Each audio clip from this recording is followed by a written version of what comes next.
नमस्कार, आप देख रहे हैं स्वराज एक्सप्रेस में हूं आपके साथ बुशरा। आपको सीधे लिए चलते हैं जहां केंद्रीय मंत्री नरेंद्र सिंह तोमर और प्रदेश अध्यक्ष बीडी शर्मा संबोधित कर रहे हैं।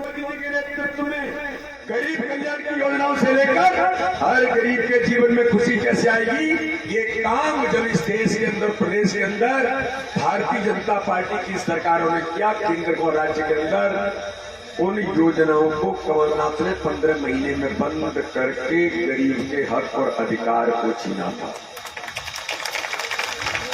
तो आज इस नवगांव की सभा में, भिंड के आज इस चुनावी सभा में, नागरिक भाई और बहनों, मैं तो आपसे केवल एक ही चीज कहने के लिए आया हूं। ये जो चुनाव है, ये चुनाव केवल मात्र विधायक बनाने का चुनाव नहीं है।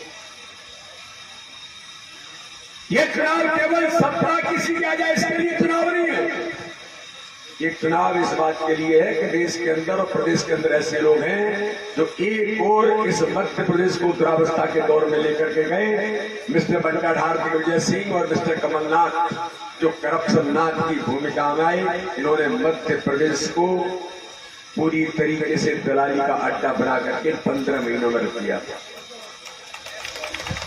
दूसरी ओर वो लोग हैं जिन्होंने मध्य प्रदेश का विकास किया, इस मध्य प्रदेश को ऊंचाइयों पर लेके गए। बीमार राज्य था, उसे विकसित राज्य बनाने का काम तो मध्य प्रदेश ने किया ही। मध्य प्रदेश के अंदर माननीय प्रधानमंत्री मोदी जी के नेतृत्व में हर गरीब का जीवन कैसे बदलेगा, आज मेरे भाई और बहनों, मैं आपको कहना चाहता हूं कि आजादी के 75 वर्षों के अंदर भारत के प्रधानमंत्री नरेंद्र मोदी जी ने, इससे पहले 55 वर्ष कांग्रेस ने देश पर राज किया था, लेकिन इन्होंने केवल गरीबी हटाने का नारा दिया। गरीबी हटाएंगे, हटाएंगे, हटाएंगे, लेकिन गरीबी कभी नहीं हटी। राजीव गांधी कांग्रेस के कहते थे, जब प्रधानमंत्री थे, हम 1 रुपया दिल्ली से भेजते हैं, 85 भ्रष्टाचार में चला जाता है, केवल 15 पैसे गरीब तक पहुंचता है, दलाल और बिचौलिए ही खा जाते हैं।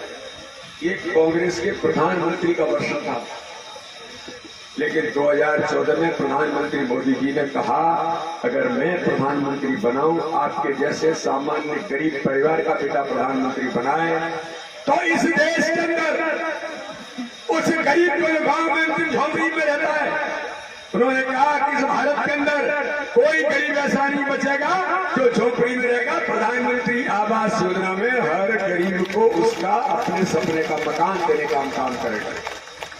गांव का गरीब आदमी बीमार हो जाता है और डॉक्टर कह देता है घंटे में जाते से 1 लाख रुपए जमा करो, ऑपरेशन होगा। तो मुझे बताओ मेरे नागरिक भाइयों बहनों, नए गांव के अंदर, जैसे आप इस गांव के, मैं भी ऐसे ही गांव का रहने वाला हूं, सामान्य गरीब परिवार पैसे के अभाव में इलाज से जब वंचित होता है, उसके मन पर कैसी बीतती है। और जब वो पैसा नहीं दे पाता तो इलाज से वंचित होकर के जीवन भी आदमी का चला जाता है। लेकिन भारत के प्रधानमंत्री नरेंद्र मोदी जी ने कहा कि मैं गरीब का बेटा देश का प्रधानमंत्री बनाए, तो इस भारत के अंदर कोई गरीब पैसे के अभाव में इलाज से वंचित नहीं होगा। और आज इस नए गांव की सभा में मैं बड़े गर्व के साथ कहना चाहता हूं, एक कांग्रेस की धूल कभी आए तो इनसे पूछिए, आजादी के 55 साल तक आपने राज किया भारत के अंदर, उस गरीब की चिंता किसने की थी जो पैसे के अभाव में इलाज से वंचित होकर के उसका जीवन चला जाता था। ये केवल गरीबी हटाने की बात करते रहे, लेकिन भारत के प्रधानमंत्री मोदी जी ने कहा इस भारत के अंदर कोई गरीब पैसे के अभाव में इलाज से वंचित नहीं होगा। आज मैं गर्व से कहता हूं कि 5 लाख रुपए फ्री में इलाज कराने का अधिकार प्रतिवर्ष किसी को दिया, भारत के प्रधानमंत्री मोदी जी ने दिया। प्रधानमंत्री गरीब कल्याण योजना जो हर गरीब को कोरोना के महामारी के संकट में पूरी दुनिया प्रभावित थी, भारत के प्रधानमंत्री ने कहा कोई गरीब भूखा नहीं सो सकता। 5 किलो अनाज कोरोना के महामारी के संकट में हर गरीब तक पहुंचे, ये अगर व्यवस्था बनाने का काम प्रधानमंत्री ने किया, तो आज अभी 4 दिन पहले माननीय प्रधानमंत्री ने कहा उस गरीब को संबल देने के लिए प्रधानमंत्री गरीब कल्याण अन्न योजना जो 5 किलो अनाज घर तक पहुंचाने का काम करती है, 5 साल के लिए उस योजना को और बढ़ाया जाता है हर गरीब को संबल देने के लिए। सबका साथ, सबका विकास, सबके विश्वास के मंत्र माननीय प्रधानमंत्री मोदी जी ने अगर गरीबों के जीवन को बदलाव लाने का काम किया है तो मेरे भाई और बहनों, इस देश के अध्यात्म से लेकर के भारत के मान सम्मान और भारत के अध्यात्म को, भारत के सनातन को भी सशक्त बनाने का काम प्रधानमंत्री मोदी ने किया है। अभी कमलनाथ और दिग्विजय सिंह दोनों गए।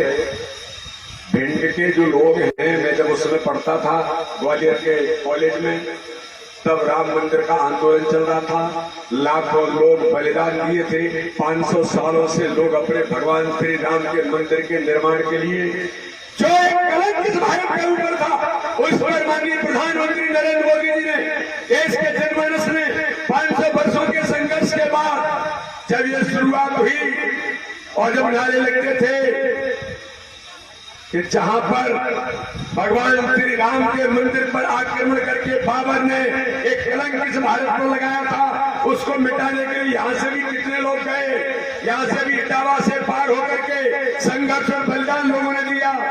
और बाद में प्रधानमंत्री नरेंद्र मोदी का सक्षम नेतृत्व जब आता है तो राम मंदिर का शिलान्यास भी हो जाता है। तो मैं जिस बात का उल्लेख इस भिंड की जनता से करना चाहता हूं,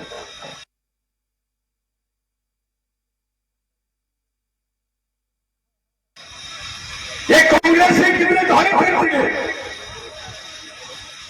जब भारतीय जनता पार्टी राम मंदिर के होर्डिंग लगाती है तो ये चुनाव आयोग में जाकर के मिस्टर बट्टाधार दिग्विजय सिंह और मिस्टर करप्शननाथ कमलनाथ कहते हैं ये राम मंदिर के होर्डिंग भाजपा को जो लगा रही है,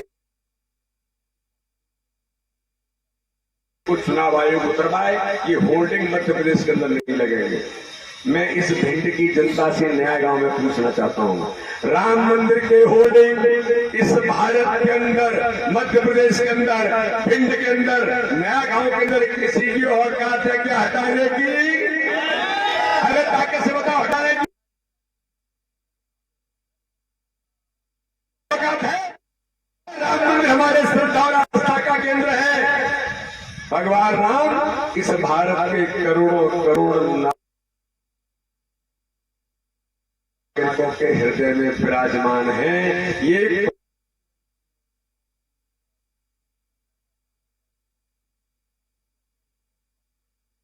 रहे हैं, कभी आए तो पूछिएगा। ये कहते थे ये भाजपा के लोग, ये मोदी जी ये कहेंगे कि राम मंदिर वहीं बनाएंगे।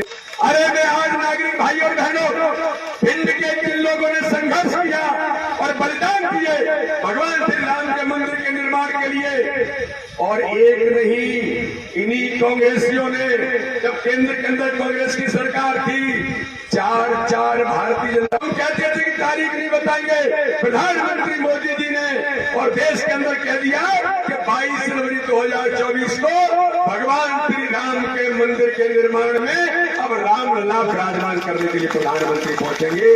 ये प्रधानमंत्री मोदी का नेतृत्व देश को चाहिए। तो ये जो दोहरे और झूठ बोलने वाले लोग हैं, ये इन सब लोगों के लिए, भारत के स्वाभिमान के लिए, देश की सुरक्षा के लिए, गरीबों के कल्याण के लिए और विकास के नए आयाम जो आप सब लोगों को मिले हैं, ये यात्रा सतत अनवरत जारी रहे। इसके लिए प्रधानमंत्री मोदी जी को 2024 में पुनः प्रधानमंत्री बनाना। बोलिए, पुनः प्रधानमंत्री मोदी जी को बनाना है कि नहीं बनाना है? अरे ताकत से बताओ, बनाना नहीं बनाना है?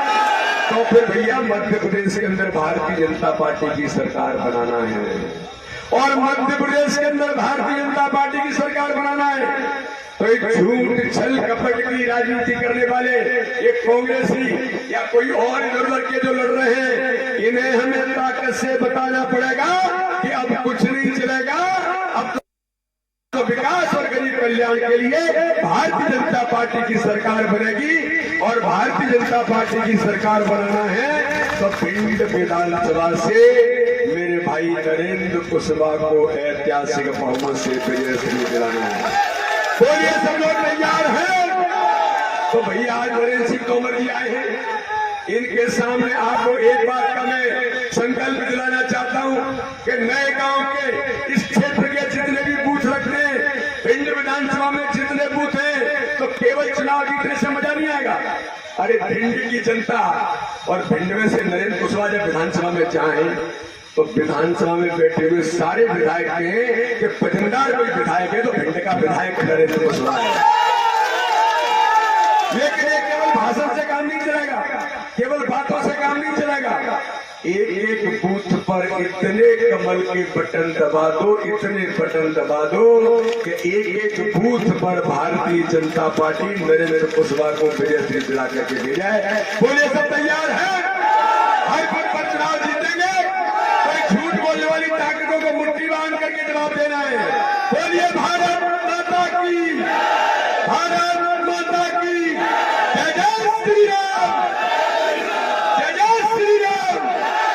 बहुत बहुत धन्यवाद नरेंद्र भाई, ये उत्साह और उमंग कहती है। और यहाँ रुकेंगे एक छोटे से ब्रेक के लिए, ब्रेक के बाद जल्द लौटेंगे।